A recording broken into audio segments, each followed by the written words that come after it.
إن الحمد لله حمدا كثيرا طيبا مباركا فيه. الله أكبر كبيرا والحمد لله كثيرا وسبحان الله بكرة وأصيلا. نحمده ونستعينه ونستغفره ونعوذ بالله من شرور أنفسنا ومن سيئات أعمالنا. من يهده الله فلا مضل له ومن يضلل فلا هادي له. واشهد ان لا اله الا الله وحده لا شريك له واشهد ان محمدا عبده ورسوله ارسله بالهدى ودين الحق ليظهره على الدين كله ولو كره المشركون. اللهم صل على محمد وعلى آل محمد كما صليت على إبراهيم وعلى آل إبراهيم إنك حميد مجيد. اللهم بارك على محمد وعلى آل محمد كما باركت على إبراهيم وعلى آل إبراهيم إنك حميد مجيد. أما بعد فإن أصدق الحديث كتاب الله وخير الهدي هدي محمد صلى الله عليه وسلم وشر الأمور محدثاتها وكل محدثة بدعة وكل بدعة ضلالة وكل ضلالة في النار. أعوذ بالله من الشيطان الرجيم. بسم الله الرحمن الرحيم. يا أيها الذين آمنوا اتقوا الله حق تقاته ولا تموتن إلا وأنتم مسلمون.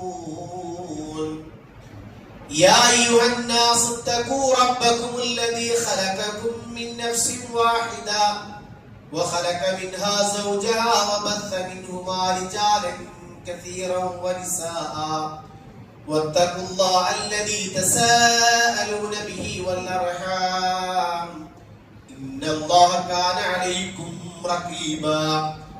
يا أيها الذين آمنوا اتقوا الله وقولوا قولا سديدا يصلح لكم أعمالكم ويغفر لكم ذنوبكم من يطع الله ورسوله فقد فاز فوزا عظيما. رب اشرح لي صدري ويسر لي أمري واحلل عقدة من لساني يفقهوا قولي. സ്നേഹം നിറഞ്ഞ സഹോദരങ്ങളെ, സത്യവിശ്വാസികളെ, സത്യവിശ്വാസികളെ, നമ്മെ സൃഷ്ടിക്കുകയും പരിപാലിക്കുകയും എണ്ണിയാലൊടുങ്ങാത്ത അനുഗ്രഹങ്ങള് നമുക്ക് സദാ നൽകിക്കൊണ്ടിരിക്കുന്ന, നമ്മോട് ഏറെ ഇഷ്ടവും സ്നേഹവും വാത്സല്യവുമുള്ള കരുണാവാരിധിയായ റഹ്മാനും റഹീമുമായ അൽവദൂദായ അടിമകളുടെ പോരായ്മകളും കുറവുകളും മറച്ചുവെക്കുകയും വിട്ടുവീഴ്ച ചെയ്യുകയും പുറത്തു തരികയും ചെയ്യുന്ന അർ-റഹ്മാൻ അത്ത്-തവ്വാബും അൽ-ഗഫ്ഫാറുമായ അല്ലാഹു സുബ്ഹാനഹു വ തആലയുടെ കൽപ്പനകളും നിർദ്ദേശങ്ങളും അഷ്റഫുൽ ഖൽഖ് മുഹമ്മദ് മുസ്തഫ റസൂൽ കരീം സ്വല്ലല്ലാഹു അലൈഹി വസല്ലമയുടെ ജീവിതചര്യകൾ കൂടുതൽ കേൾക്കാനും പഠിക്കാനും കഴിയുന്നത്ര നമ്മുടെ വ്യക്തിജീവിതത്തിൽ, നമ്മുടെ കുടുംബജീവിതത്തിൽ, നമ്മുടെ സാമൂഹികമായ ബന്ധങ്ങളിൽ, അയൽപ്പക്ക മര്യാദകളിൽ, സാമ്പത്തികമായ ഇടപാടുകളിൽ, എല്ലാ മേഖലകളിലും അല്ലാഹുവിനെ ഭയപ്പെട്ട് പരലോകത്ത് സ്വർഗം പ്രതീക്ഷിച്ച് നരകത്തിൽ നിന്ന് അകറ്റപ്പെടാൻ ആഗ്രഹിച്ച് സൽക്കർമ്മങ്ങൾ അധികരിപ്പിക്കുകയും പുണ്യപ്രവർത്തനങ്ങൾ വർദ്ധിപ്പിക്കുകയും വന്നുപോയ തെറ്റുകളിൽ നിന്നും പാപങ്ങളിൽ നിന്നും വിട്ടകന്ന് തൗബ ചെയ്ത് ഇസ്തിഗ്ഫാർ ചെയ്ത് നല്ലവരായി ജീവിച്ചു മരണപ്പെടാൻ ആത്മാർത്ഥമായി പരിശ്രമിക്കണമേ എന്ന് സ്നേഹത്തോടെ നിങ്ങൾ ഓരോരുത്തരെയും പ്രത്യേകമായി ഓർമ്മപ്പെടുത്തുകയാണ്, വസിയത്ത് ചെയ്യുകയാണ്. സഹോദരങ്ങളെ, വിശ്വാസികളെ, അഷ്റഫുൽ ഖൽഖ് മുഹമ്മദ് മുസ്തഫ സല്ലല്ലാഹു അലൈഹി വസല്ലമയുടെ മഹത്വത്തെ സംബന്ധിച്ചും അദ്ദേഹത്തോടുള്ള ഇഷ്ടവും സ്നേഹവും ഒരു സത്യവിശ്വാസിയുടെ നിർബന്ധമായ ഘടകമാണ് എന്നും ആ പ്രവാചകനോടുള്ള ഇഷ്ടം പ്രവാചകനോടൊപ്പം സ്വർഗത്തിൽ എത്തിക്കാൻ ആത്മാർത്ഥമായ ഇഷ്ടം ഒരാളെ സ്വർഗത്തിന്റെ അത്യുന്നത തലങ്ങളിലേക്ക് എത്തിക്കാൻ കഴിയുമെന്നും കഴിഞ്ഞ ഖുതുബകളിലൂടെ നാം മനസ്സിലാക്കുകയുണ്ടായി. ഇവിടെ നമ്മൾ ഓരോരുത്തരും നിർബന്ധമായും അറിഞ്ഞിരിക്കേണ്ട വളരെ പ്രധാനപ്പെട്ട ഒരു കാര്യം നിങ്ങളെ ശ്രദ്ധയിൽപ്പെടുത്തുകയാണ്. നബി സല്ലല്ലാഹു അലൈഹി വസല്ലമ സഹോദരങ്ങൾ ഒരു കാര്യം ശ്രദ്ധിക്കണം. ഇവിടെ കാര്യം ശ്രദ്ധിക്കണം. നബി സല്ലല്ലാഹു അലൈഹി വസല്ലമയുടെ സദസ്സിൽ ഒരാൾ വൈകി വന്ന് രണ്ടാളുകളെ മാറ്റി ഇതിനിടയിൽ കയറി നിസ്കരിക്കാൻ നോക്കാൻ എനിക്ക് പറഞ്ഞു. നിങ്ങൾ ശ്രദ്ധിക്കും, ഞാൻ ശ്രദ്ധിക്കും. അതായത് ഫഖദ് ആദൈത, അതായത് നിങ്ങൾ മറ്റുള്ള രൂപത്തിൽ തടസ്സപ്പെടുത്തുക എന്ന് പറഞ്ഞു. ശ്രദ്ധിച്ചു വേണം. ഒരു വിഭാഗത്തില് ഒരു മര്യാദ ഇല്ലാതെ നമ്മൾ പാലിക്കണം. നേരത്തെ വന്ന് ഒഴിവുള്ള സ്ഥലങ്ങളിൽ ഇരിക്കാതെ ഈ ഡിസ്റ്റർബ് ഉണ്ടാക്കിയാൽ ഇത് മാനസികമായിട്ട് അതുണ്ടാവും. റസൂലുള്ളാഹി ഹദീസിൽ പഠിപ്പിച്ച വിഷയമാണ്. അത് ഇപ്പോഴല്ലാതെ പിന്നെ നമ്മൾ പറയുന്നത്. നമ്മൾ ശ്രദ്ധിക്കണം. നമ്മളെല്ലാവരും ആ കാര്യം ഗൗരവത്തോട് ശ്രദ്ധിക്കാം. സഹോദരൻ, ഞാൻ പറഞ്ഞു വന്നത് നബി സല്ലല്ലാഹു അലൈഹി വസല്ലമയുടെ സ്നേഹവും ആദരവും ഇഷ്ടവും ഒരു മുഅ്മിന്റെ നിർബന്ധ ഘടകമാണ്, വാജിബാണ്. പക്ഷെ ആ ഇഷ്ടവും സ്നേഹവും ഒരിക്കലും നബി സല്ലല്ലാഹു അലൈഹി വസല്ലമ പഠിപ്പിക്കാത്തതോ സ്വഹാബത്തിന് പരിചയമില്ലാത്ത രീതിയിലോ അതിരി കവിയുന്ന ഒരു പ്രവണത ഒരു സത്യവിശ്വാസം ഉണ്ടാകാൻ പാടില്ല. അതിന് കാരണം നമ്മളെല്ലാം നിർബന്ധ നമസ്കാരങ്ങളിലും സുന്നത്ത് നമസ്കാരങ്ങളിലും നമ്മൾ പ്രാർത്ഥിക്കുന്ന ഒരു പ്രാർത്ഥന ഉണ്ട്, സൂറത്തുൽ ഫാത്തിഹയുടെ പ്രാർത്ഥന. ഇഹ്ദിനസ് സിറാത്തൽ മുസ്തഖീം സിറാത്തൽ ലദീന അൻഅംത അലൈഹിം. അല്ലാഹുവേ, ഞങ്ങളെ നേരായ പാതയിൽ ഞങ്ങളെ നീ വഴി ചേർക്കണം. ആ പാത സിറാത്തൽ ലദീന അൻഅംത അലൈഹിം, നീ അനുഗ്രഹിച്ചവരുടെ പാതയാണ്. അമ്പിയാക്കന്മാരുടെ പാത, ശുഹദാക്കളുടെ പാത, സ്വാലിഹീങ്ങളുടെ, സിദ്ദീഖീങ്ങളുടെ പാത. അതിനുശേഷം നമ്മൾ പ്രാർത്ഥിക്കുന്ന പ്രാർത്ഥന ഗൈരിൽ മഗ്ദൂബി അലൈഹിം വലദ്ദാലിൻ എന്നാണ്. ഗൈരിൽ മഗ്ദൂബി അലൈഹിം വലദ്ദാലിൻ റസൂൽ പറയാം. അൽ യഹൂദു മഗ്ദൂബുൻ, അവിടെ നമ്മൾ പ്രാർത്ഥിക്കുന്ന റസൂൽ വിശദീകരിക്കാൻ, അതായത് മുൻ സമുദായങ്ങൾ കഴിഞ്ഞുപോയ യഹൂദികൾ അവരാണ് അള്ളാഹുവിന്റെ കോപത്തിന് വിധേയരായ ആളുകൾ. നസ്വാറാക്കൾ വഴിപിഴച്ചു പോയ ആളുകളാണ്. അതുകൊണ്ട് ആ പ്രാർത്ഥനയുടെ അർത്ഥം അള്ളാഹുവിന്റെ കോപത്തിന് വിധേയരായ യഹൂദികളുടെ മാർഗത്തിൽ ഞങ്ങൾ ആക്കരുത്. അതുപോലെ അള്ളാഹുവിന്റെ മതത്തിൽ തീരെ തെറ്റിപ്പോയി വഴിപിഴച്ചു പോയ നസ്വാറാക്കളുടെ മാർഗത്തിൽ ഞങ്ങളെ ആക്കരുത് എന്ന് പറഞ്ഞിട്ടാണ് നമ്മൾ ആമീൻ പറയുന്നത്. ആമീൻ എന്ന് പറയുന്ന പ്രാർത്ഥന സ്വീകരിക്കണം എന്നാണ്. അപ്പൊ പ്രാർത്ഥനയ്ക്ക് അനുസൃതമായ പ്രവർത്തനമാകണം ഒരു സത്യവിശ്വാസം ഉണ്ടാകേണ്ടത്. കാരണം പൂർവ്വ സമുദായം, പ്രത്യേകിച്ച് റസൂലുള്ളാഹി സ്വല്ലല്ലാഹു അലൈഹി വസല്ലമയുടെ തൊട്ടു മുമ്പുള്ള സമുദായമാണ് ഈസാ നബി അലൈഹി ഇസ്ലാമിന്റെ സമുദായം.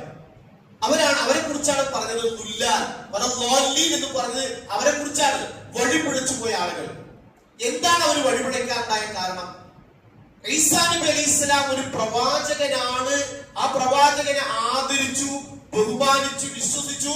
പക്ഷേ ആ ആദരവിലും ബഹുമാന പ്രകടനത്തിലും അല്ല പറഞ്ഞ ഹദ്ദ്, ഒരു പരിധിയുണ്ട്. ആ പരിധിയിൽ നിന്നും അവർ കടന്നു. വിശ്വസിക്കാൻ പറഞ്ഞു വിശ്വസിച്ചു, ആദരിക്കാൻ പറഞ്ഞു ആദരിച്ചു. പക്ഷെ ആദരവ് അവിടെ അമിതമായ, അത് അള്ളാഹുവിലേക്ക് ഉയർത്താൻ മാത്രം. അള്ളാഹുവിന്റെ മകനാണ് മസീഹ് ഇബ്നു മറിയം, ഈസാ നബി അലൈഹിസ്സലാം. ഈസാ നബി അലൈഹിസ്സലാം മസീഹ് ഇബ്നുല്ലാഹ്, അള്ളാഹുവിന്റെ മകനാണ് എന്ന് പറയാനും അല്ല അമ്മയാണെന്ന് പറയാനും ത്രിയേകത്വം മൂന്നിലൊരുവനാണെന്ന് പറയാനും അവരും ഈസാ നബിയോട് ഇഷ്ടവും സ്നേഹവും ആദരവും അതിന്റെ പരിധി ലംഘിച്ചപ്പോ അവർ അള്ളാഹുവിന് വെറുപ്പുണ്ടാകുന്ന, അള്ളാഹുവിന് കോപമുണ്ടാകുന്ന പ്രവർത്തനങ്ങൾ ഏർപ്പെടുകയുണ്ടായി. അപ്പൊ അതുകൊണ്ടാണ് റസൂലുള്ളാഹി സ്വല്ലല്ലാഹി അലൈഹി വസല്ലമ ഇത് സ്വഹാബത്തിന് പഠിപ്പിച്ചു. നിങ്ങൾ ഇങ്ങനെ സംഭവിക്കരുത്. ഈ പൂർവ്വ സമുദായങ്ങൾക്ക് സംഭവിച്ച ഈ പ്രവണത, ഈ പ്രശ്നം അല്ലെങ്കിൽ ഈ അതിരുകവിയൽ നിങ്ങളിൽ ഉണ്ടാകരുത് എന്ന് നബി സല്ലല്ലാഹു അലൈഹി വസല്ലം വളരെ ശക്തമായി ഉപദേശിച്ചു. ഖുർആന്റെ ആയത്ത് നമുക്ക് കാണാൻ കഴിയും. അല്ലാഹു പറഞ്ഞു, യാ അഹ്ലൽ കിതാബ് ലാ തഗ്ലൂ ഫീ ദീനിക്കും. നിങ്ങൾ ദീനിൽ, വേദക്കാരെ, ക്രൈസ്തവരായ സഹോദരങ്ങളെ, അതുപോലെ യഹൂദികളെ, നിങ്ങൾ നിങ്ങളുടെ ദീനിൽ അതിരുകവിയരുത്. കാരണം ഈ അതിരുകവിച്ചാൽ അവരെ ശിർക്കിലേക്ക് എത്തിച്ചു. അള്ളാഹുവിൻ അല്ലെങ്കിൽ പ്രവാചകന്മാരെ കുറിച്ച് പറയാൻ പാടില്ലാത്തത് അവരെ പറയാൻ പ്രേരിപ്പിച്ചു. ഇതെന്തിനാണ് റസൂലുള്ളാഹി സ്വല്ലല്ലാഹു അലൈഹി വസല്ലം പഠിപ്പിക്കുന്നത്? സ്വഹാബത്തിനെ വിളിച്ചു പ്രവാചകൻ, യാ അയ്യുഹന്നാസ്, അല്ലയോ മനുഷ്യരെ, ഇയ്യാകും വൽ ഖുലൂബ്, നിങ്ങൾ അതിര് കവിയുന്നത് ശ്രദ്ധിക്കണം. എല്ലാത്തിനും ഒരു മിതത്വമുണ്ട്. ആ മിതത്തിൽ നിങ്ങൾ അതിര് കവിഞ്ഞാൽ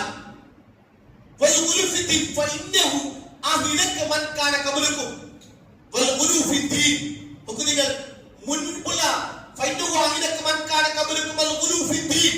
മുൻ സമുദായങ്ങൾ നശിച്ചു പോകാനുണ്ടായ കാരണം അവർ ദീനിൽ അതിര് കവിഞ്ഞതായിരുന്നു. അന്ന് അവരോട് പറഞ്ഞതല്ല അവർ ചെയ്തത്, പ്രവാചകന്മാർ അവരോട് പറഞ്ഞതല്ല ചെയ്തത്. അവര് പറയാത്തതും അവര് പ്രവർത്തിക്കാത്തതും അവര് കാണിച്ചു തരാത്തതുമായ മാർഗങ്ങളെ സ്വന്തം ഇഷ്ടപ്രകാരം തീരുമാനിക്കുകയും അതിനനുസരിച്ചവരുടെ മതത്തിൽ ഒരു കടത്തിക്കൂട്ടിയതിന്റെ അനന്തരഫലമാണ് അള്ളാഹുവിന്റെ ശാപകോപത്തിന് വിധേയരാകാനുണ്ടായ കാരണമെന്ന് റസൂലുള്ളാഹി സ്വല്ലല്ലാഹു അലൈഹി വസല്ലം ബോധ്യപ്പെടുത്തുകയാണ് അവരെ.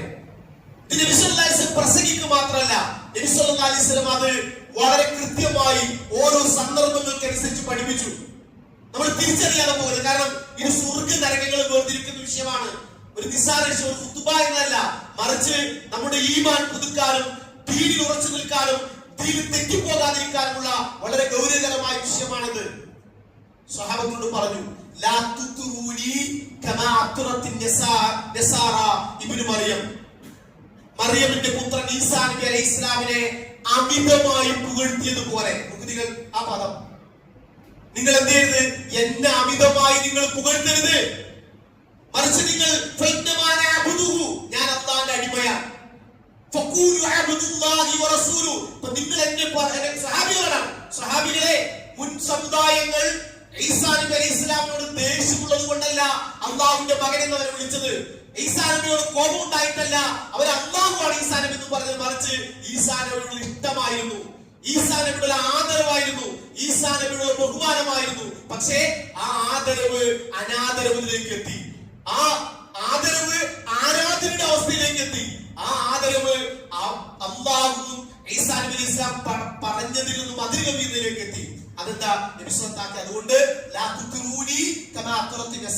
ക്രിസ്ത്യാനികൾ ഈസാ നബി അലൈഹി ഇസ്ലാമിനെ കുറിച്ച് പുകഴ്ത്തി പറഞ്ഞതുപോലെ നിങ്ങൾ എന്നെ കുറിച്ച് എന്ത് ചെയ്യരുത്? പറയരുത്. നിങ്ങൾ പറയേണ്ടത് ഞാൻ അല്ലാഹുവിന്റെ അടിമയാണ്, അവന്റെ ദൂതനാണെന്ന് നിങ്ങൾ പ്രഖ്യാപിക്കൂ, പറയുക എന്നുള്ളതാണ്. ഇത് നബി സല്ലല്ലാഹു അലൈഹി വസല്ലം സന്ദർഭങ്ങൾക്കനുസരിച്ച് പറഞ്ഞു. നിങ്ങൾ പഠിക്കണം. പഠിച്ചില്ല എങ്കിൽ, ആ വിഷയം ഗൗരവമായി മനസ്സിലാക്കില്ല എങ്കിൽ, ഇവർ പ്രവാചക സ്നേഹ വിരോധികളാണ് എന്നും, ഇവർ പ്രവാചകന് ഇഷ്ടമില്ലാത്തവരാണെന്നും, ഇവർ ബുദ്ധവാദികളാണ് എന്നും, ദീനിനോട് ഇഷ്ടമില്ലാത്തവരാണ് എന്നുമുള്ള നുണപ്രചരണങ്ങൾക്കിടയിൽ നമ്മൾ കുടുങ്ങിപ്പോകും. ഒരിക്കൽ നിങ്ങൾക്ക് ഏത് ഹദീസുകൾ വേണോ, നിങ്ങൾ ഖുതുബ കഴിഞ്ഞുകൊണ്ടിരിക്കുക, എന്തെങ്കിലും നിങ്ങൾക്ക് സംശയമുണ്ടോ ഈ വിഷയങ്ങൾ, ഈ വിഷയവുമായി ബന്ധപ്പെട്ട് നിങ്ങൾക്ക് സംസാരിക്കാം, ചോദിക്കാം, അറിയാം. നമ്മുടെ സംശയങ്ങൾ തീർക്കാൻ ഒരു അവസരമായി ഈ ഖുതുബയെ നിങ്ങൾ വിലയിരുത്തണം. സഹാബി വന്നു. ഇത് ഇമാം നസായിയും സുലൈമുൽ ഖുറ അഹ്മദ് എല്ലാം ഉദ്ധരിക്കുന്ന ഹദീസാണ്. ആ സഹാബി പ്രവാചകൻ പറഞ്ഞ വാചകം ശ്രദ്ധിച്ചോളൂ. സയ്യാ സയ്യിദിനാ യാ ഇബ്നു സയ്യിദിനാ യാ ഖൈറനാ യാ ഇബ്നു ഖൈറനാ. ചരപ്പോട് കാണാം അഫ്ദലുനാ ഫളൻ അഅലമുനാ തൂലൻ എന്ന് പറഞ്ഞ് സയ്യിദുല്ലാഹ് എന്ന് പറഞ്ഞ് അദ്ദേഹം കുറെ വിശദീകരിക്കാൻ നബിയെ പുകഴ്ത്തുകയാണ്. യാ സയ്യിദിനാ ഇബ്നു സയ്യിദിനാ യാ ഖൈറനാ യാ ഇബ്നു ഖൈറനാ. ഞങ്ങളുടെ നേതാക്കന്മാർ, ഞങ്ങളുടെ നേതാവിന്റെ മകനായ നേതാവേ, ഞങ്ങളിലെ നല്ല മനുഷ്യന്റെ മകനായ, നല്ല ഖൈറുനായ, ഏറ്റവും ഉത്തമമായ മനുഷ്യ എന്ന് നബി സല്ലല്ലാഹു അലൈഹി വസല്ലം പുകഴ്ത്തി, പ്രവാചകനെ പുകഴ്ത്തി സംസാരിക്കാൻ. റസൂലുള്ളാഹിന്റെ മറുപടി കേട്ടോ, ശ്രദ്ധിച്ചോളൂ. റസൂലുള്ളാഹി മൊത്തം വിളിച്ചു തരാനാണ്. റസൂലുള്ളാഹി പറഞ്ഞു, യാ അയ്യുഹന്നാസ്, അല്ലയോ മനുഷ്യരെ, കൂലു ബിഖൗലിക്കും, നിങ്ങളുടെ വാക്കുകളൊന്ന് ശ്രദ്ധിക്കണം കേട്ടോ. നിങ്ങൾ പറയുന്ന പദങ്ങളൊന്നും നിങ്ങൾ ശ്രദ്ധിക്കണം. വലാ യസ്തിഗവന്നകും ശൈത്താൻ, പിശാച് നിങ്ങളെ കുഴപ്പത്തിലാക്കാതിരിക്കട്ടെ. പിശാച് നിങ്ങളെ കുഴപ്പത്തിലാക്കാതിരിക്കട്ടെ. അന മുഹമ്മദ് ഇബ്നു അബ്ദുല്ലാഹ്, അബ്ദുള്ളയുടെ മകൻ മുഹമ്മദാണ് ഞാൻ. റസൂലുള്ളാഹ്, അല്ലാഹുവിന്റെ ദൂതനാണ്. എന്നിട്ട് പറഞ്ഞൊരു വാചകം, വല്ലാഹി മാ ഉഹിബ്ബു അൻ തർഫഊനി ഫൗക മാ റഫഅനി അല്ലാഹ്. ഇത് പഠിച്ചാൽ മതി. ഖുതുബ കഴിഞ്ഞാൽ കുഴപ്പമില്ല. അല്ലാഹു എന്നെ ഉയർത്തിയതിനേക്കാളും മുകളിലേക്ക് എന്നെ നിങ്ങൾ ഉയർത്തുന്നത് ഞാൻ അല്ലാഹുവാണ് സത്യം, ഞാൻ ഇഷ്ടപ്പെടുന്നില്ല. അല്ലാഹ് എന്താണ് എന്നെ കുറിച്ച് പറഞ്ഞത് അത് നിങ്ങൾക്ക് പറയാം, നിങ്ങൾക്ക് പുകഴ്ത്താം, നിങ്ങൾക്ക് സംസാരിക്കാം, നിങ്ങൾക്ക് ചർച്ച ചെയ്യാം, നിങ്ങൾക്ക് പ്രസംഗിക്കാം, നിങ്ങൾക്ക് എന്നോട് പറയാം. പക്ഷെ അല്ലാഹ് പറയാത്തൊരു പദം കൊണ്ട്, അല്ലാഹ് ഉപയോഗിക്കാത്തൊരു പദം കൊണ്ട് നിങ്ങൾ എന്നെ അവൻ ഉയർത്തിയേക്കാൾ, പടച്ചുതമ്പുരാൻ ഉയർത്തിയേക്കാൾ അതിന് മീതൊരു സംസാരം, അത് ഞാൻ അല്ലാഹുവാണ് സത്യം, ഞാൻ ഇഷ്ടപ്പെടുന്നില്ല, ഞാൻ ഇഷ്ടപ്പെടുന്നില്ല, ഞാൻ ഇഷ്ടപ്പെടുന്നില്ല. ഇത് സ്വഹാബികളോടാ പറയുന്നത്, സംസാരിക്കുന്നത്. പിന്നെ സ്വഹാബികൾക്ക് ശേഷം 14 നൂറ്റാണ്ട് കഴിഞ്ഞ ശേഷം ഉണ്ടാക്കിയ കിതാബുകളിലൂടെ അല്ലാഹുവിന്റെ പ്രവാചകനെ കുറിച്ച് ഇല്ലാത്ത കഥകളും ഇല്ലാത്ത നുണകളും ഇല്ലാത്ത പുകഴ്ത്തലുകളും ശിർക്കിലേക്ക് വരെ മനുഷ്യരെത്തിക്കുന്ന പദപ്രയോഗങ്ങളും നബി ഇഷ്ടപ്പെടുന്നതാണ്. സുബ്ഹാനല്ലാഹ്, പച്ചക്കളവാണത്. നബി സല്ലല്ലാഹു അലൈഹി തിരുത്തുകയാണത്. ഞാൻ നേരത്തെ പറഞ്ഞല്ലോ, നബി സല്ലല്ലാഹു അലൈഹി വസല്ലം ഇങ്ങനെ അവരിങ്ങനെ പുകഴ്ത്തുമ്പോ കേട്ട് രസിക്കലല്ല, ഇങ്ങനെ ഏറൽ പോലല്ല. അവരെ പോരായ്മ കാണുമ്പോ, തെറ്റ് കാണുമ്പോ, ഇത് അന്ന് പറയാത്ത ഉപയോഗിക്കാത്തൊരു പദം, നിങ്ങൾ അന്ന് ഉയർത്തിനേക്കാളും മീതെ നിങ്ങളൊരു സംസാരം ഉണ്ടാകരുത് എന്ന് നബി സല്ലല്ലാഹു അലൈഹി വസല്ലം പറയാൻ. മറ്റേ ഹദീസിൽ കാണാം, ഇമാം മുസ്ലിം, ഞാൻ ഹദീസ് നമ്പർ അടക്കം പറഞ്ഞുതരാം, നിങ്ങൾ ചോദിക്കണം. നബി സല്ലല്ലാഹു അലൈഹി വസല്ലം സഹാബി നോക്കൂ, എന്താ വിളിച്ചപ്പോ എന്തറിയോ? ഹദീസിൽ കാണാം, യാ ഖൈറുൽ ബരിയ, യാ ഖൈറുൽ ബരിയ, സൃഷ്ടികളിൽ ഉത്തമനായ പ്രവാചകരെ. ഇതാണ് ഉപയോഗിച്ച പദം. ഇമാം മുസ്ലിം റിപ്പോർട്ട് ഹദീസാണ്. യാ ഖൈറുൽ ബരിയ, സൃഷ്ടികളിൽ ഉത്തമനായ പ്രവാചകരെ. റസൂലുള്ളാഹി പറഞ്ഞു, സല്ലല്ലാഹു മറുപടി, ദാക ഇബ്രാഹിം അലൈഹിസ്സലാം. അതെ, ഇബ്രാഹിം നബി ആട്ടോ, അത് ഇബ്രാഹിം നബി ആട്ടോ. വിനയമാണ് പ്രവാചകന്റെ. അതിന് ഇബ്രാഹിമിനെ കുറിച്ച് പറയും, അത് ഇബ്രാഹിം നബിയാണ്. മറ്റൊരിക്കൽ നബി സല്ലല്ലാഹു അലൈഹി വസല്ലം പറഞ്ഞു, യൂനുസ് നബി അലൈഹിസ്സലാമായി ബന്ധപ്പെട്ട ഹദീസിൽ കാണാൻ കഴിയും, മൻ കാന അന ഖൈറു മിൻ യൂനുസ് ഇബ്നു മത്ത ഫഖദ് കദബ. യൂനുസ് നബിയേക്കാൾ നല്ലവനാണ് ഞാൻ എന്നൊരാൾ പറഞ്ഞാൽ ഫഖദ് കദബ, അവൻ കളവ് പറഞ്ഞു എന്നാണ്. അതുകൊണ്ട് നബി സല്ലല്ലാഹു പ്രവാചകന്മാർക്കിടയിൽ നിങ്ങൾ എന്ത് ചെയ്യരുത്? വേർതിരിവ് കാണിക്കരുത്, വിവേചനം കാണിക്കരുത് എന്നൊരു തത്വം കൂടി നബി സല്ലല്ലാഹു അലൈഹി വസല്ലം പഠിപ്പിക്കുകയാണ്. പറഞ്ഞു വന്നത്, നബി സല്ലല്ലാഹു അലൈഹി വസല്ലം പ്രവാചകൻ പഠിപ്പിക്കാത്ത, അല്ലാഹ് പഠിപ്പിക്കാത്ത ഒരു സംസാരമോ പ്രവർത്തനമോ വല്ലാഹി അല്ലാഹുവാണ് സത്യം, അത് റസൂൽ ഇഷ്ടപ്പെട്ടില്ല എന്ന് അവരോട് പറയാൻ. രണ്ട് സംഭവം കൂടി ഞാൻ പറയാം. ഒരു സഹാബി, ആ സഹാബിയുടെ പേര് ഖൈസ് ഇബ്നു സഅദ് റളിയല്ലാഹു അൻഹു. അദ്ദേഹം ഇറാഖിലെ കൂഫയ്ക്ക് അടുത്തുള്ള ഒരു സ്ഥലത്തേക്ക് പോയി. അദ്ദേഹം സഹാബിയാണ്. പ്രവാചകന്റെ കാലഘട്ടത്തിൽ അദ്ദേഹം ഇറാഖിലെ കൂഫയ്ക്ക് അടുത്തുള്ള സ്ഥലത്തേക്ക് പോയി, ഹീറ എന്ന് പറയുന്ന സ്ഥലം. അങ്ങനെ അവിടെ പോയപ്പോൾ കണ്ടൊരു കാഴ്ച, അവിടുത്തെ രാജാവിന് തൊട്ടു താഴെ സൈന്യാധിപൻ, നല്ല ധീരനായ ശൂരനായ ഒരു പടയാളി. ആ പടയാളി മിർസാബാൻ എന്നറിയപ്പെടുന്ന ആ പടയാളിയെ അവിടുത്തെ മറ്റു ആളുകളെല്ലാം സുജൂദ് ചെയ്യുന്നു. അപ്പൊ ഇത് കണ്ടപ്പോ ഇതിന് അത്ഭുതമായി. ഇദ്ദേഹം പറഞ്ഞു, സഹാബി പറയാൻ, ഖൈസ് ഇബ്നു സഅദ് പറയാൻ, അദ്ദേഹം പറഞ്ഞു, റസൂലുള്ളാഹി സ്വല്ലല്ലാഹു അലൈഹി വസല്ലം അഹഖു അൻ യസ്ജുദ. അത് ഈ ഇദ്ദേഹത്തിന്റെ ധീരതയും ശൂരതയും നല്ല, പിന്നെ അദ്ദേഹത്തിന്റെ ആ കമാൻഡിംഗ് പവർ എല്ലാം കണ്ടിട്ട് ആളുകൾ സുജൂദിൽ കാണും. അപ്പൊ ഇത് റസൂലുള്ളാഹിക്ക് നമുക്ക് ചെയ്യാം, കാരണം റസൂലുള്ളാഹിയാണ് ഏറ്റവും അവകാശപ്പെട്ട ആള്. ഇറാഖിൽ തിരിച്ച് ഖൈസ് ഇബ്നു സഅദ് മദീനയിലേക്ക് വന്നു. മദീനയിലേക്ക് വന്ന റസൂൽ സല്ലല്ലാഹു അലൈഹി വസല്ലം ഇത് പറഞ്ഞു, റസൂലേ, ഞാൻ ഇന്ന സ്ഥലത്ത് പോയിരുന്നു. അവിടെ പോയപ്പോ ഈ മിർസാബാനെ ആളുകൾ സുജൂദ് ചെയ്യുന്നു. അപ്പൊ ഞാൻ മനസ്സിൽ വിചാരിച്ചു, ഫഅൻത യാ റസൂലുള്ളാഹ് അഹഖ അൻ നസ്ജുദ ലക, താങ്കൾക്കാണല്ലോ ഞാൻ സുജൂദ് ചെയ്യാൻ ജനശരി ഏറ്റവും കൂടുതൽ അവകാശം നിനക്ക് ഞാൻ ഇപ്പൊ വന്ന സുജൂദ് ചെയ്യാൻ വേണ്ടി വന്നാണ്. പഠിക്കണം, റസൂലുള്ളാഹി സ്വല്ലല്ലാഹു അലൈഹി വസല്ലം സുജൂദ് ചെയ്യാൻ ഈ സ്വഹാബി തീരുമാനിക്കുകയാണ്. അത് ആ സംസാരം പറയാൻ നിങ്ങളാണ് നിങ്ങൾ അവകാശപ്പെട്ടത് എന്ന്. അപ്പൊ റസൂൽ സല്ലല്ലാഹു അലൈഹി വസല്ലം കൊടുത്ത മറുപടി എന്താണ്? കൈസ് ബിൻ സഅദ് അറൈതലു മറർത ബിഖബരി അകുന്ത തസ്ദുലഹു. അല്ല സാറേ, അല്ല കൈസേ, നീ എന്റെ ഖബറിലൂടെ അടുക്കലൂടെ നടന്നു പോയാൽ ആ ഖബറിലേക്ക് നീ സുജൂദ് ചെയ്യുമോ? നീ സുജൂദ് ചെയ്യുമോ? ഇതാണ് ചോദ്യം. എന്റെ ഖബറിന്റെ പരിസരത്തു കൂടെ അല്ലെ എന്റെ ഖബറിന്റെ അടുക്കിലെത്തി നീ എനിക്ക് സുജൂദ് ചെയ്യുമോ? അപ്പൊ അദ്ദേഹം പറഞ്ഞില്ല, ഇല്ല ഞാൻ ചെയ്യില്ല. അതാണ് ഇൽമ്. ഇവിടെ നല്ലവരാണ്, ശുഹദാക്കളാണ്, സ്വാലിഹീങ്ങളാണെന്ന് പറയപ്പെടുന്ന നല്ല മനുഷ്യന്മാർ ആകാം, അല്ലാതിരിക്കാം. ഖബറിന്റെ അടുക്കൽ പോയി സുജൂദ് ചെയ്യുകയാണ്. ഇവിടെ റസൂൽ ചോദിക്കണ സഹാബിയോട്, എന്റെ ഖബറിന്റെ അടുക്കൽ നീ നടന്നു പോയാൽ നീ സുജൂദ് ചെയ്യുമോ? ഇല്ല. അപ്പൊ റസൂൽ പറയാണ്, എങ്കിൽ ഫലാ തഫ്അലു, എങ്കിൽ ഇപ്പോഴും നീ ചെയ്യരുത്, ഇപ്പോഴും നീ ചെയ്യരുത്, ജീവിച്ചിരിക്കുമ്പോൾ നീ ചെയ്യരുത്. കാരണം എന്ന് റസൂൽ ഹദീസ് പഠിപ്പിക്കുന്നത്, അല്ലാഹു അല്ലാത്ത ഒരു മഖ്ലൂക്കിന്, ഒരു സൃഷ്ടിക്ക് മറ്റൊരു സൃഷ്ടി സുജൂദ് ചെയ്യാൻ അല്ലാഹു കൽപ്പിക്കുമായിരുന്നുവെങ്കിൽ, ഭാര്യമാരോട് കൽപ്പിക്കും ഭർത്താവും സുജൂദ് ചെയ്യാൻ, അതും കൽപ്പിച്ചിട്ടില്ല. പക്ഷെ അതിന്റെ ഗൗരവം മനസ്സിലാക്കാൻ വേണ്ടിയാണ്. അതുകൊണ്ട് ഒരു മഖ്ലൂക്കിനും സുജൂദ് ചെയ്യാൻ പാടില്ല എന്ന് റസൂലുള്ളാഹി സ്വല്ലല്ലാഹു അലൈഹി വസല്ലം ആ സ്വഹാബിയെ തിരുത്തിയാണ്. ഇത് മനസ്സിലാക്കാൻ വേണ്ടി ഇതേ സംഭവം സമയത്തും ഇതുപോലെ അദ്ദേഹം ഹബശയിലേക്ക്, എത്യോപ്യയിലേക്ക് പോയി തിരിച്ചു വന്നപ്പോഴും ചെയ്തപ്പോ തിരുത്തി പ്രവാചകൻ സ്വല്ലല്ലാഹു അലൈഹി വസല്ലം ആ സ്വഹാബിയെ കേട്ടോ. അപ്പൊ ഇവിടെ പുരോഹിതന്മാർ, ഇവിടെ മതപുരോഹിതന്മാർ അവിടെ കാൽ വീട് കൈ ചുംബിച്ച് കാലിൽ വീട് സുജൂദ് ചെയ്യാൻ കാണുന്നു. നമ്മള് ജീവിച്ചിരിക്കുന്ന മനുഷ്യന്മാരുടെ കാലിൽ പോയി വീഴുന്ന മനുഷ്യന്മാർ യാതൊന്നുമില്ല. അത് നമ്മളെ കാത്തിരക്ഷിക്കുമാറാകട്ടെ. വളരെ ഗൗരവമാണ്. അതുകൊണ്ട് നോക്കി മനസ്സിലാക്കണേ, അതുകൊണ്ട് നീ ചെയ്യരുത്, എനിക്ക് നീ സുജൂദ്, അത് ശറഈ തെറ്റാണ് എന്ന് പഠിപ്പിക്കാൻ നബി സല്ലല്ലാഹു അലൈഹി വസല്ലം കഴിഞ്ഞില്ല. മറ്റൊരു സംഭവം, ആളുകൾക്ക് നല്ലൊരു ദിവസമായ റബീഉൽ അവ്വലായി നബിയെ പുകഴ്ത്തുക, നബിയെ വാഴ്ത്തുക, നബിയുടെ കീർത്തനങ്ങൾ ചൊല്ലുക, നബിയെ കുറിച്ച് മതങ്ങൾ പറയാ, ഇതിൽ എന്താണ് ഇപ്പൊ തെറ്റ്? ഇത് നല്ല കാര്യമല്ലേ? ആളുകൾ ഒരുമിച്ച് കൂടുന്നു, ഭക്ഷണം വിളംബരം ചെയ്യുന്നു, ജാഥകൾ സംഘടിപ്പിക്കുന്നു, അല്ലെങ്കിൽ ആളുകൾ ഇങ്ങനെ അതുമായി ബന്ധപ്പെട്ട മൗലൂദ് പാരായണം നടത്തുന്നു. ഇങ്ങനെയെല്ലാം എന്താണ് തെറ്റ്? എന്താണ് മതത്തിനെ കുറിച്ച് ഇസ്ലാമിന്റെ കാഴ്ചപ്പാട്? റസൂൽ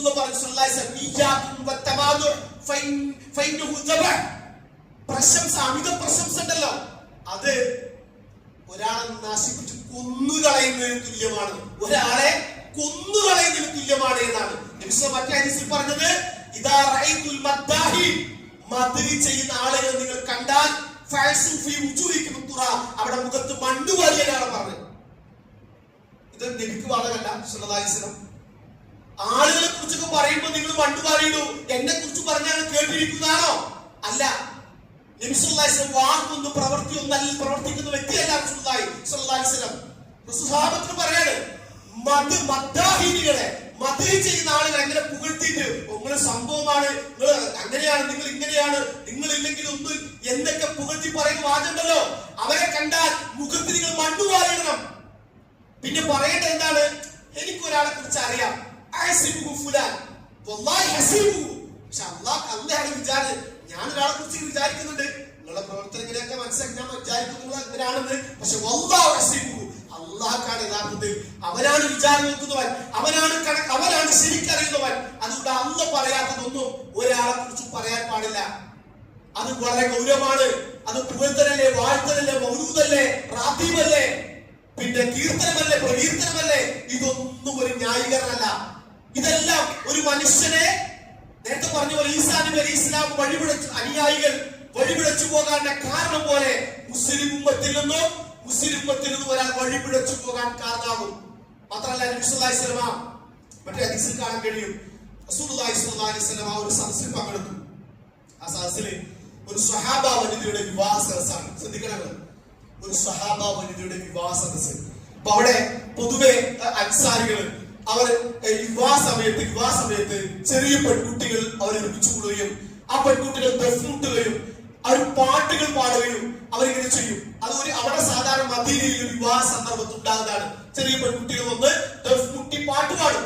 അപ്പൊ അവര് ഇമാം ബുഖാരി റിപ്പോർട്ടിന്റെ ഹദീസിൽ കാണാം, അവർ പൂർവ്വ പിതാക്കൾ, അതായത് ബദറിൽ പങ്കെടുത്ത സഹാബികളുടെ ധീരതയെ കുറിച്ച്, അവരുടെ പ്രവർത്തനങ്ങളെ കുറിച്ച് ഇങ്ങനെ പാടുകയാണ്. ആ സമയത്താണ് റസൂലുള്ളാഹി സ്വല്ലല്ലാഹു അലൈഹി വസല്ലം ആ സദസ്സിലേക്ക് അയച്ചിരുന്നത്.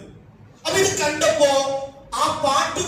ചെറിയ പെൺകുട്ടികൾ അവരെന്തു പറഞ്ഞു?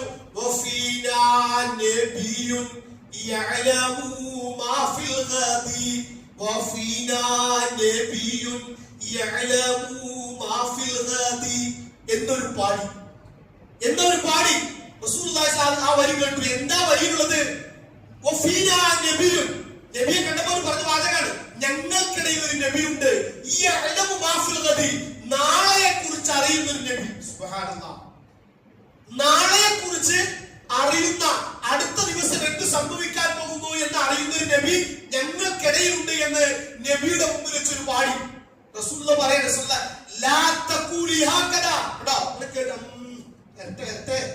നല്ല രസമുണ്ട്, തുടങ്ങട്ടെ എന്ന് പറഞ്ഞോ? ഈ കിതാബുകൾ ഇന്ന് ഓതുന്ന പുകഴ്ത്തുന്ന കിതാബുകൾ കണ്ടാൽ കത്തിച്ചു കളയാൻ തോന്നും.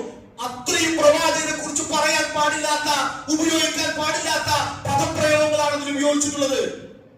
നിസ്സാരല്ലത്. ഇവിടെ നോക്കൂ, നിങ്ങൾ ലൈവായിട്ട് നബി സ്വഹാബത്തോട് പറയാണ്, ലാ തഖൂലി, പറയരുത്. കാരണം ആ പദം അത് അല്ലാഹുവിന് അവകാശപ്പെട്ടതാണ്. നാളെയെ കുറിച്ച്, അടുത്ത സെക്കൻഡിനെ കുറിച്ച് ആർക്കാണ് അറിയുക? അല്ലാഹു അല്ലാത്തൊരു മഖ്ലൂക്കിനും അറിയില്ല. 5 കാര്യങ്ങൾ മഫാത്തിഹുൽ ഗൈബ്, അല്ലാഹുവിന് മാത്രം അറിയുന്ന 5 കാര്യങ്ങൾ സൂറത്ത് 31-ാം അധ്യായം ലുക്മാനിലെ 34-ാമത്തെ ആയത്തിൽ നമ്മൾ കൊടുക്കുന്നുണ്ട്. അതിലൊന്ന് നാളെയെ കുറിച്ച് എന്ത് ചെയ്യുമെന്ന്, ഒരാൾ എന്ത് പ്രവർത്തിക്കുമെന്ന് അല്ലാഹുവിനല്ലാതെ മറ്റൊരാൾക്കും അറിയില്ല. ആ അറിവാണ് ഞങ്ങളുടെ കൂട്ടത്തിൽ നബിയുടെ നബിക്ക് അറിയുമെന്ന് പറഞ്ഞ് റസൂൽ തിരുത്തി. അങ്ങനെ പറയാൻ പാടില്ല. അവിടെ നിങ്ങൾ മുമ്പ് പറഞ്ഞത്, മുമ്പ് പാടിയത് പാടിക്കോളി, ഈ വരി പാടരുതെന്ന് പറഞ്ഞു. ചില റിപ്പോർട്ടിൽ കാണാം, അല്ലാഹുവിനല്ലാതെ നാളെയെ കുറിച്ച് മറ്റൊരാൾക്കും അറിയില്ല. സഹോദരങ്ങൾ, ഇത് റസൂലുള്ളാഹി ജീവിച്ചിരിക്കുമ്പോ സ്വഹാബികളോട് ചെറിയ അവർ വന്ന പിഴവുകൾ, അല്ലെങ്കിൽ അവരുടെ അശ്രദ്ധ, പ്രവാചകനെ കുറിച്ച് പറയാൻ പാടില്ലാത്ത പറഞ്ഞപ്പോ, പ്രവാചകനെ കുറിച്ച് പുകഴ്ത്താൻ പാടില്ലാത്ത പുകഴ്ത്തിയപ്പോ റസൂൽ തിരുത്തിയ സന്ദർഭങ്ങളാണ്. ഇതെന്തിനാ നമുക്ക് പഠിപ്പിച്ചത്? ഇത് ഇനി ഉമ്മത്തിന് സംഭവിക്കരുതെന്ന് പഠിപ്പിക്കാനാണ്. മാത്രമല്ല, മറ്റൊരു ഹദീസ്, വളരെ പ്രധാനപ്പെട്ട ഭാഗം, നബി സല്ലല്ലാഹു അലൈഹി വസല്ലം പറഞ്ഞു, നിങ്ങള് ഈ പേർഷ്യക്കാരും റോമും ഫാരിസും ആളുകൾ, യഹൂദികളും ക്രിസ്ത്യാനികളുമല്ല, അവരവിടെ നേതാക്കന്മാർ വരുമ്പോ നേതാക്കന്മാർ ഇരിക്കുകയും അനുയായികൾ എഴുന്നേറ്റ് നിൽക്കുകയും ചെയ്തൊരു പ്രവണതയുണ്ട്. അത് നിങ്ങൾ ചെയ്യരുത് എന്ന് പറഞ്ഞു. നോക്കൂ, നിങ്ങൾ അവര് ചെയ്തൊരു പ്രവർത്തനത്തെ, കാരണം നേതാക്കന്മാർ ഇരിക്കുക, ബാക്കി എല്ലാവരും എഴുന്നേറ്റ് നിൽക്കുക, അങ്ങനെ ഒരു ബഹുവിധയോടുകൂടെ, ഇത് നിങ്ങൾ എന്റെ മുമ്പിൽ ചെയ്യരുത് എന്ന് പറഞ്ഞു പ്രവാചകൻ. ഇമാം മുസ്ലിം കൊടുത്ത ഹദീസിൽ ആ വിഷയം നമുക്ക് കാണാൻ കഴിയും. മാത്രമല്ല, ചില സഹാബത്തിന്റെ യഹൂദികൾ നബിയുടെ അടുക്കിലേക്ക് വന്നു. അവർ നബിയുടെ അടുക്കലെന്ന് പറഞ്ഞ വാചകതാണ്, അന്ന യഹൂദിയൻ, ഒരു യഹൂദി എന്ന് പറഞ്ഞു, പ്രവാചകരെ, നിങ്ങള് ശിർക്ക് ചെയ്യാൻ പാടില്ല എന്നൊക്കെ പറയുന്നുണ്ട്, പക്ഷേ ഇന്നക്കും തുനത്തിദൂന വഇന്നക്കും തുശ്രികൂന, നിങ്ങൾ അല്ലാഹുവിന് സമന്മാരുണ്ടാക്കുന്നുണ്ട്. റസൂലുള്ളാഹിയാണ് പറയുന്നത്, യഹൂദിയായ മനുഷ്യൻ, നിങ്ങൾ അല്ലാഹുവിന് സമന്മാരുണ്ടാക്കുന്നുണ്ട്. വഇന്നക്കും തുശ്രികൂൻ, നിങ്ങൾ ശിർക്ക് ചെയ്യുന്നവരാണ് എന്ന് നബിയോട് സ്വഹാബികൾ ഉദ്ദേശം പറഞ്ഞത്. റസൂലുള്ളാഹി, നിങ്ങൾ ശിർക്ക് ചെയ്യുന്നവരാണ്. അപ്പൊ എന്ത് വിഷയം ചോദിച്ചു? അതെ, മാഷാ അല്ലാഹു ശൈത്താൻ. നിങ്ങള് ആളുകൾ സംസാരിക്കുമ്പോ, സഹാബികൾ സംസാരിക്കുമ്പോൾ പറയും, മാഷാ അല്ലാഹു ശൈത്താൻ, അള്ളയും പിന്നെ നീയും ഉദ്ദേശിച്ച എന്നൊരു വാവ് ചേർക്കുന്നുണ്ട്. മാഷാ അല്ലാഹു ശൈത്താൻ എന്ന് പറഞ്ഞാൽ അള്ളയും പിന്നെ ആരാണോ അവനും ഒരുമിച്ചിരുന്ന ഒരു പദം. ഇത് അള്ളാഹുവിന് സമന്മാരുണ്ടാക്കലാണ്. അങ്ങനെ നിങ്ങളുടെ ആളുകൾ സംസാരിക്കുന്നുണ്ടെന്ന് പറഞ്ഞു. റസൂലുള്ളാഹി സഹാബി പറഞ്ഞതുപോലെ മാഷാ അല്ലാഹു ശൈത്താൻ എന്ന് പറഞ്ഞു. റസൂലുള്ളാഹി അദ്ദേഹത്തോട് പറഞ്ഞത്, നീ എന്നിൽ അല്ലാഹു എന്നോട് സമപ്പെടുത്തിയോ എന്നാണ്. നോക്കുക, ഒരു പദത്തിൽ വന്ന പ്രശ്നം പോലും ദുരാണത്. അള്ളയും റസൂൽ പിന്നെന്ത് പറയും? മാഷാ അല്ലാഹ സുമ്മ ശിഇത എന്ന് പറയും. പിന്നെ താങ്കളും വളരെ ചിലപ്പോ ഡോക്ടർ, നിങ്ങൾ വിചാരിച്ചാൽ എന്റെ കുട്ടി രക്ഷപ്പെടുള്ളൂ, നിങ്ങൾ വിചാരിച്ചാൽ എന്റെ കാര്യം നടക്കുള്ളൂ എന്നൊന്നും, അള്ളാഹുവും പിന്നെ നിങ്ങളും, ആ പിന്നെ സുമ്മ എന്നുള്ള പദം ഉപയോഗിക്കാൻ വേണ്ടി പറഞ്ഞു. ഇത് വളരെ ഗൗരവമാണ് സഹോദരങ്ങളെ. കാരണം റസൂലുള്ളാഹി സ്വല്ലല്ലാഹു അലൈഹി വസല്ലം സംസാരങ്ങളിൽ പോലും, പ്രവർത്തനങ്ങളിൽ പോലും, മതങ്ങളിൽ പോലും ഇഷ്ടപ്പെടാത്ത സംസാരങ്ങൾ ഉണ്ടാകരുത് എന്ന് നബി സല്ലല്ലാഹു അലൈഹി വസല്ലം താക്കീത് ചെയ്തു. ഒരു സംഭവം കൂടി, നബി കാലഘട്ടത്തിൽ മദീനയിൽ സൂര്യഗ്രഹണം ഉണ്ടായി. ആ ദിവസമാണ് നബി സല്ലല്ലാഹു അലൈഹി വസല്ലം മകൻ, ചെറിയ കുട്ടി, ഏകദേശം 1.5 വയസ്സ് പ്രായമുള്ള ഇബ്രാഹിം എന്ന കുട്ടി മരിക്കുന്നത്. അപ്പൊ പൊതുവെ ജാഹിലിയ്യക്കാരുടെ വിശ്വാസമുണ്ട്, നല്ല ആളുകളുടെ കുട്ടി മരണപ്പെട്ടാൽ അതിന്റെ ഖേദപ്രകടനമാണ് സൂര്യഗ്രഹണം ചന്ദ്രഗ്രഹണം എന്ന് വിശ്വസിച്ചൊരു നാട്ടിൽ ആളുകൾ പറഞ്ഞു വരുത്തി. കണ്ടോ, ആ പറഞ്ഞു വാചകം ഇതാണ്: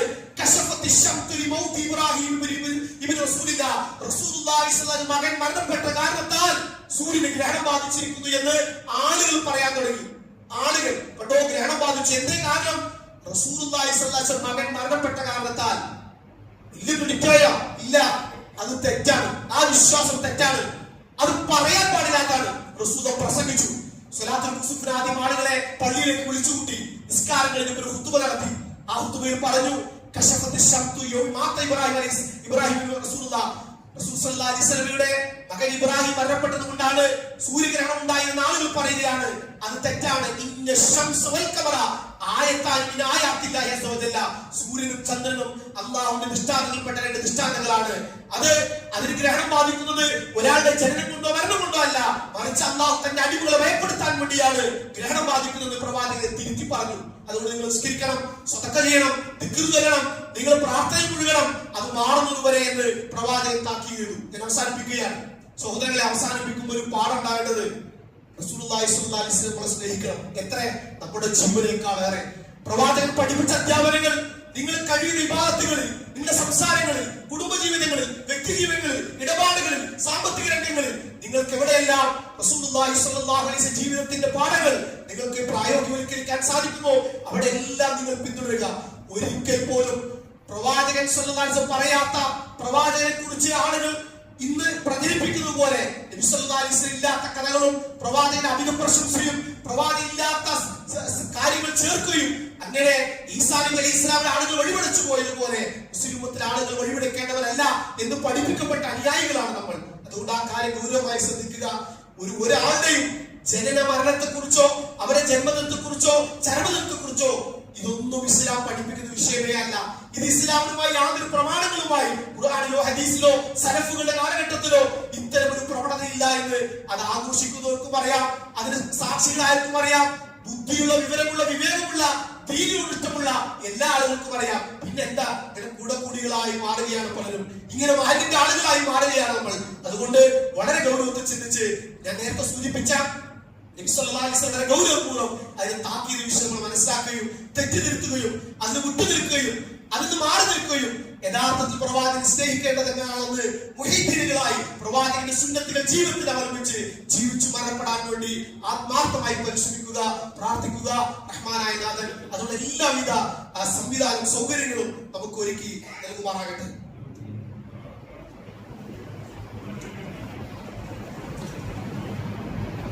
അൽഹംദുലില്ലാഹി റബ്ബിൽ ആലമീൻ. സ്വല്ലല്ലാഹു അലാ നബിയിനാ മുഹമ്മദിൻ വഅലാ ആലിഹി വസഹ്ബിഹി അജ്മഈൻ.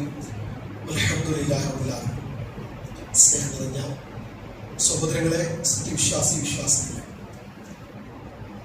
അല്ലാഹുവിന്റെ അപാരമായ അനുഗ്രഹത്താൽ അല്ലാഹുവിന്റെ ദീനിനെ സംബന്ധിച്ച് കേൾക്കാനും പഠിക്കാനുമുള്ള അവസരം ലഭിച്ചവരാണ്. അല്ലാഹുവിന്റെ കൽപ്പനകളും പ്രവാചകന്റെ ഉപദേശങ്ങളും സല്ലല്ലാഹു അലൈഹി വസല്ലം കൂടുതൽ കേൾക്കാനും പഠിക്കാനും ജീവിതത്തിൽ നിലനിർത്തുവാനും ആത്മാർത്ഥമായി പരിശ്രമിക്കണമേ എന്ന് ഒരിക്കൽ കൂടി ഓർമ്മപ്പെടുത്തുകയാണ്. കാരണം നമ്മള് എല്ലാ പ്രസംഗങ്ങളിലും പ്രവാചകൻ ആവർത്തിക്കുന്ന ഒരു വചനം അതൊരു ചടങ്ങല്ല, അതിങ്ങനെ ഒരു ചടങ്ങിന് വേണ്ടി പ്രസംഗിച്ചു പോകുന്നതല്ല. കാര്യങ്ങളിൽ ഏറ്റവും പുതുനിർമ്മിതായ ഏറ്റവും മോശപ്പെട്ട കാര്യം മുഹദ്ദസാത്തുകളാണ്, പുതിയതായി ഉണ്ടാക്കിയ കാര്യങ്ങളാണ്. എല്ലാ പുതുനിർമ്മിതായ അത് വഴികേടാണ്, അത് പുത്തനാചാരങ്ങളാണ്. എല്ലാ പുത്തനാചാരങ്ങളും വഴികേടാണ്. ആ വഴികേട് പിന്നീടെത്തുന്ന നരകത്തിലേക്കാണ്.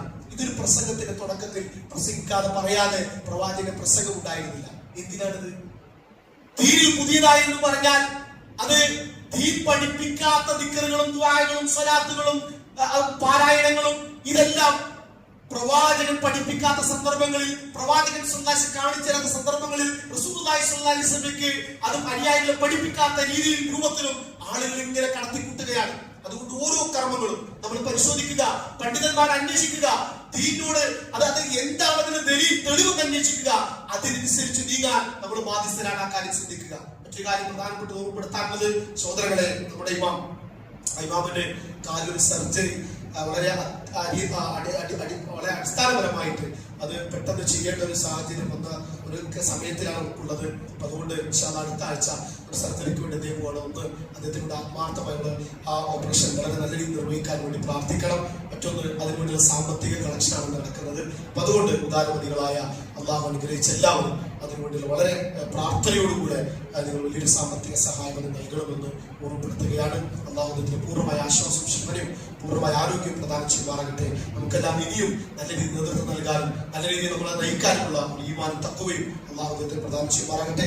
നമ്മളിൽ അനുഭവിക്കുന്ന എല്ലാ പ്രയാസങ്ങളും ബുദ്ധിമുട്ടുകളും വിഷമങ്ങളും അള്ളാഹു നീക്കി ആശ്വാസവും സമാധാനവും നമുക്കും അവർക്കും അള്ളാഹു പ്രദാനം ചെയ്യുമാറാകട്ടെ.